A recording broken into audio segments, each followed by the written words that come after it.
Good morning, Yorkshire Classic Cars Ltd fans, and welcome to another sunny day in Retford, where it is indeed, you probably can hear it, it's raining incredibly heavily.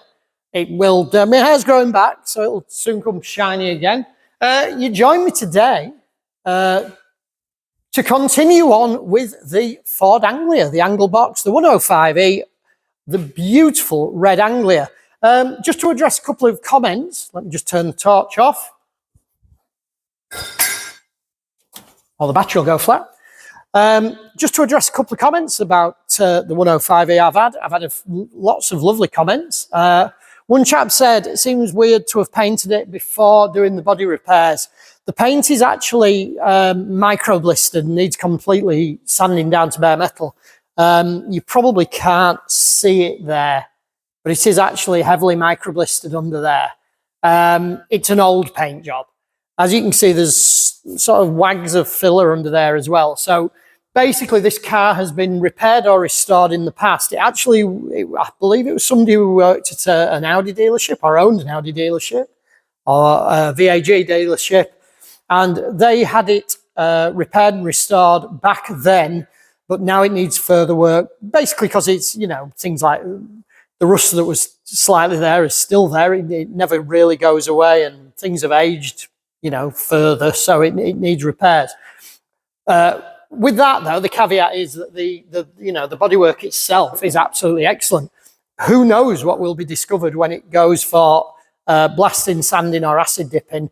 We're still sort of deciding what it can do with that. Excuse me. I'm just doing the welding. The customer doesn't feel confident enough about his welding to do that. And, you know, time being an issue always for people that like to get stuff done, which, you know, I understand completely. So that's why I'm doing the welding, and he's doing basically everything else. You know, he's going to wire it, he's going to carpet it, he's going to fit the engine and everything. So somebody mentioned the cross member underneath where it's been shonkily welded. I don't know if you can see it under there. I don't know if you can see, but it is under there. About putting I can't remember which model it was, but you can put a removable cross member. I thought I'd actually already mentioned that the customer has bought one of those removable cross members. So I'm going to box the ends of the chassis rails in, shorten them, box them in, and you know, cap them off, and then put some crush tubes in there so we can securely fit that cross member. It probably doesn't need the crush tubes, in all honesty, but it's just, if you're going to do it, you may as well do it right. I'll probably put the crush tubes in first and then cap the ends off. But anyway, that's that going in. Most of what I'm doing is structure. So with that in mind, let's go over to the interior. I left you in the last video having just completed the bulkhead repair. Now, this is quite a small repair, but it does show just how much time goes into making a good quality repair like that. Yeah, you can do it quicker. Yeah, you can do it easier. But quick and easy doesn't always mean correct. And that is, as far as I'm concerned, that's as good a repair as it could get in there. The next part of the job, and as you can see, I've been cleaning these edges up here. This is the top of the chassis rail here. Here is the outrigger. And I've cleaned the edge of the floor here to put a repair section in. I've taken out the top of the doorstep stroke inner sill. There's an inner sill, an inner sill, and then an outer sill, and then the outer doorstep and the inner doorstep that the floor goes over. As you can see, this here is floor, and you can see the edge of that. And this part here is sort of an inner doorstep. It's quite difficult to sort of put into words, but that's how it's actually doing it. So what I've done is I've cut out the section here that had the pinholes in it. This is all good, okay? I'm absolutely confident in that. This is all good, apart from one hole here, which I think there is a drilled hole because the metal around it isn't perforated. What I've done is I've sort of ridged that out with a screwdriver. That does two things. If you just twist a screwdriver tip in there, a Phillips one, it sort of thickens the edge of the material, plus it tells you if it needs cutting out or not. So I'll attempt to weld that up. If when I attempt to weld it, it just burns out, I know it's too thin to do it and it'll need to be cut out. But other than that, I think we've got it. This here If you can see that there, that's just where I've nicked it with the angle grinder as I came through the top. I didn't realise that was there. And I've cut that, and I cut here a little bit too. So I'll just put a runner weld around those before I put the top back in. So what I'm going to do is I'm going to form a piece to go in there. Now this is all cleaned up. I'll form a piece to go in there. I'll vacuum these out. Weirdly, they seem to be full of mud. Some of that is obviously angle grindings, but if you look down into the, see if I can shine the torch, into the sill there, and the outrigger and the pillar, there's loads of lumps of mud. The whole car is full of mud. It's weird. There's all mud in there as well. I suspect at some time in its life, it's been flooded out maybe. But either way, I'll vacuum that out. I'll paint all in there. Once I've welded these bits up, there's no need to grind those back. Nobody's ever going to be in there again. This isn't rot either. That's where I nicked it with the chisel. That just needs welding back in. I'll then fold a piece, paint that on the inside and weld it in to go in there. And then I'll make a floor section. I think this probably will end up 2 floor sections. So I may just either come to here, or just across there and make that another piece, just to make it nice and neat and as strong as possible. Trying to make over fancy pieces can take longer in the you know. It seems like you're saving time, but you're really not. And it doesn't really help, quite honestly. A nice, you know, neat butt weld across there or something, nobody's ever going to really notice that. So, yeah, I've still got this to weld up here. I forgot that when I did that, and I want to get a little bit more welding here. It's burnt through a tiny bit on the edge and here, just to make that round again for a bung. Right, so without further ado, and a little bit less waffle, more action, less twittering, I'll show you how I'm going to fold this piece. And I'll get it welded in.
So, hopefully you can see on the camera here, I have painted this area here.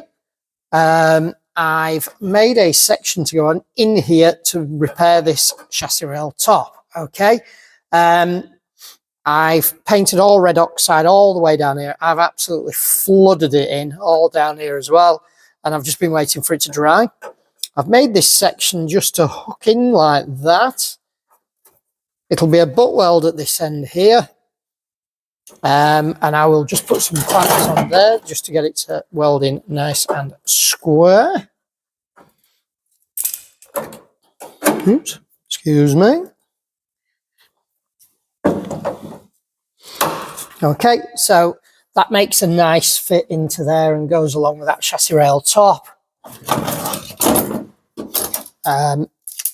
I aren't worrying too much about the edge here yet.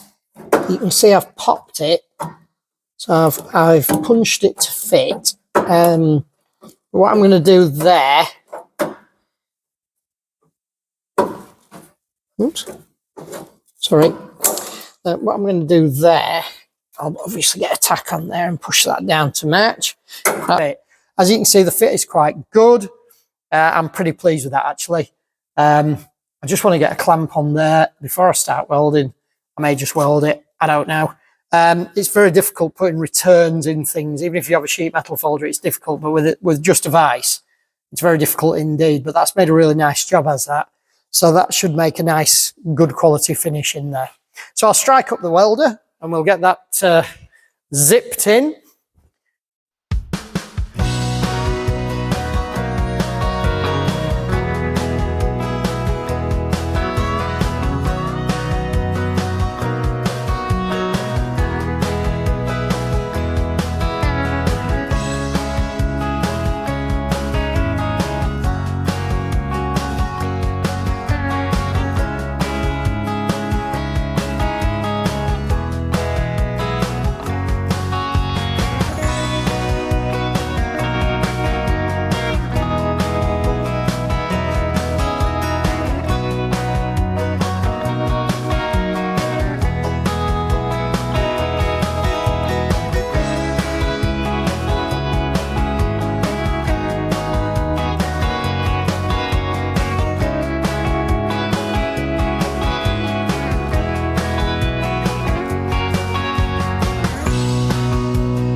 Hello. So that's the final repair section. I'll just run the angle grinder over it there. It's a little bit tall there. I just need to whip over that corner a little bit more. I've missed that, but that's no biggie. As you can see, I've pushed some red oxide down into there, and as you can see, that's now quite a nice finished off repair. So the next stage now is to repair this section of the floor. Okay. You can see there where it's burnt the spot welds through and stuff on that side. So that's all a good repair. And the shape is there now to go back around that. So I've painted, you can probably see in there, I've blathered that in red oxide before I went home last night. I actually recorded this before I went home last night. And I forgot to turn the microphone on again. So sorry about that. Hopefully this is recording now. So I've welded all up there. I've nicked through with the angle grinder there, so I need to just repair that a little bit. So I'll weld that up and grind it back. I've cut here when I put the section in, that just needs welding back up, so I've just run it off with the wire wheel. But other than that, that section is now finished, and I'm quite happy with that actually. It's gone in really nicely, it's good strong repair. So yeah, next section is to make a floor. So I'm going to make a floor section, I think, that comes to here initially, across there. And then I'll continue with this piece here as a separate piece. Okie doke. Thank you for watching.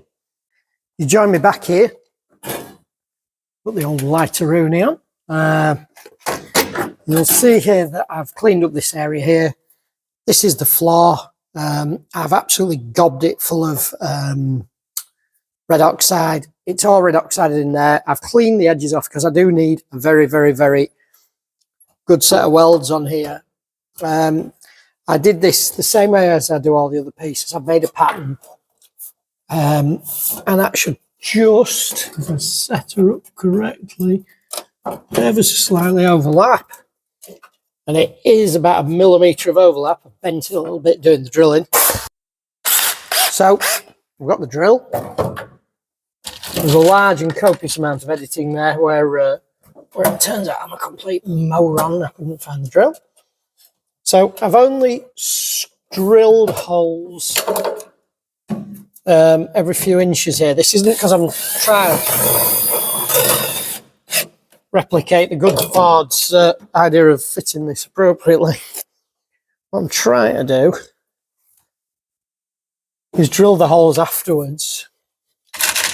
So I'm just going to fit these in. And what I'll do is, once the fit is good, I'll get to drilling and screwing and welding.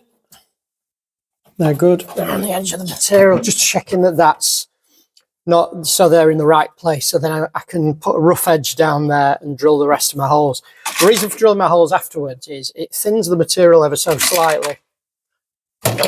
And it creates a really, really nice clean position for you to weld to. It's a little bit thinner than normal, and that allows you to get a better weld. And you'll notice some bits are sitting flatter than others. It is right on the edge of the material. In fact, there it's almost a butt weld because I've gone slightly too small there, but never mind, I can weld down that.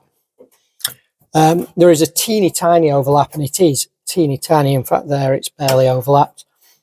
But yeah, quite pleased with that fit.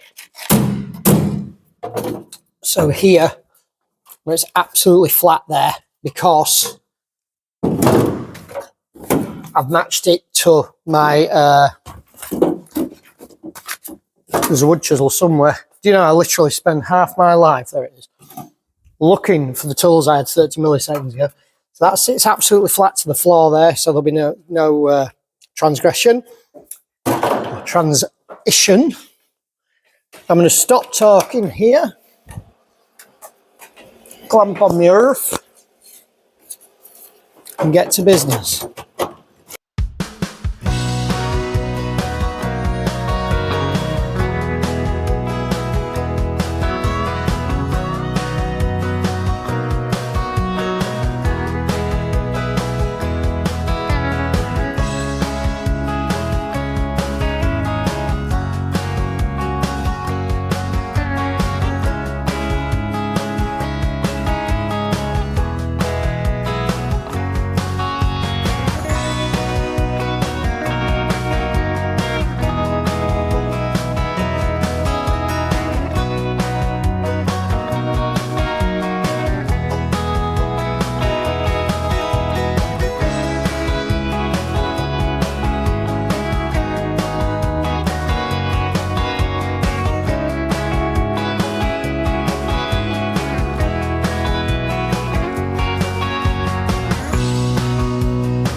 Hopefully you've just watched the montage there. Won't make much sense if you didn't, but that's the floor section welded in.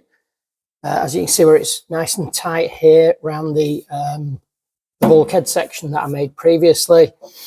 Nice seam weld all the way around. I've just run the wire brush over it so you can see what you're looking at, because obviously with all the bits of burn and stuff, it doesn't look clearly at what you're actually looking at. So they're the spot welds down the edge. This one went a bit pear-shaped, but the rest are fine. I've seam welded around this corner here. Okay, so that's a nice big seam all the way down there now to make that nice and strong. This is to the section that I let in the first video that I let in there. So it's gone surface rusty from the oxidization from the metal. I can assure you my workshop is very, very dry, so it's not from anything else. Obviously it's the same. I've missed a tiny little spot there. I've put a spot weld on. I just want to weld to that corner. I also welded up that part there. That just needs grinding back now. I've done outside. So if you can see there, I've been scraping off the undersill a little bit because where the heat's got at it, it starts to peel it off. If you can see there where I've painted up, you can see how that seam is super tight there. Let me just set this torch. So this is now super tight along that edge there. I repaired that to about here. You see where I've cleaned it off with the angle grinder. That needs a little smear of sealer in there. I've still got this to weld up. I've riveted it over and got it ready to go. It needs clamping together, obviously. This is the original section I made of floor, bulkhead, sorry. sorry, wheel tub, bulkhead, whatever you want to call it. This is the bulkhead section I've put here. Now I've added a couple of stitch welds to that just to pull it together nice and tight. The shadow there is making it look like there's a gap. There isn't. It's nice tight gaps there all the way. This is where I've welded across here, just tap that up as I went along just to make sure everything's nice and tight. You don't want ginormous gaps in there, and I will go across that with a blunt chisel that's got a flat end on it and just give those a little bit of a knock up. I don't want to smash all my floor up, but that section has gone in really, really well. I'm really pleased with how that's turned out. Just that little bit there was the piece, there was the piece where I joined this section to that, and what I've done is I've welded through the two pieces. So this is where I've drilled through with the tech screws, the muck burning off. But if you take a look back from here, it now looks pretty respectable, I think. A good clean off with the angle grinder around the edges. Obviously a little tiny bit of seam sealer, but things like this I'll get rid of, where it's burnt through those spot welds and stuff. That's burnt through from the top, not from the bottom, I hasten to add. So I'm going to close this video off now, or this stream of videos. That's now completed as far as I'm concerned under there. Just need some seal around it. I haven't repaired the section from underneath yet. Well, I have repaired it, sorry, but I haven't cleaned it up. This was the hole there, look, that was the little drilled hole in the floor. That's welded up lovely. And all this, although it has got some bits of scale on it from rust, is pretty good really, considering its age especially. So all this is now welded in. Okay, some of it's butt welded, some of it, so this here is butt welded there. So that's nice and smooth. That's the joint where I put my sill top section in. That's the little repair I did in the corner where it had been knocked down for some reason. I don't know why. I think somebody just knocked it in and filled it with filler. So there's a little seam weld there in the corner, which looks a bit ratty because I haven't vacuumed that bit. And then it's spot welded across as per the original. I'll show you that in a second. There's the repair I did on the bulkhead. I welded these pieces up. I've skimmed a little bit more weld into there now just to fill those divots. Although the shadows look a bit odd on the video, I must be honest, it doesn't, when I'm looking through my screen, it doesn't look how I see it. But this is now a really nice, smooth piece. Incredibly strong. There's a cross member under there, here. Okay, and this is the floor section, the original chassis rail here. That's obviously the seam weld here. That's a butt weld there, where I've joined this piece into that piece. And then it was just a slight overlap here because the floor's a little bit out of shape there and it's buffeted up. It's been jacked up here and that's risen up a little bit, and I need to just sort of address that a little bit, but I'm not sure how yet because obviously I can't hammer and dolly that section. But yeah, so I'm wittering on. I'll get some seal around it later. Obviously I've got to clean up the outside. I've done all that as well. So I've welded up there on the edge of the sill edge, the doorstep edge. So everything's, as far as I'm concerned, that section is now done, barring paint. All the original features are retained, and it's a really, really nice, clean job. So I'm going to call it a day there. End this video now because I do tend to witter on and on and on. Sorry, I think my mind and I speak it. Next video, no idea. That'll be some other part of the repairs I do, probably the cross member underneath. And as I said before, I'm hoping that the bonnet foot will come back for the Spitfire, so that'll be a different Triumph-based video. There'll be some workshop updates in between as well, because there's all sorts in the workshop at the minute. Okay, thanks for watching. Please subscribe if you haven't already. I'd really appreciate that. Obviously, as I upload these videos, if you've subscribed, you'll get to see the next one because it'll notify you that it's coming. Thanks for that. Cheers. Bye-bye.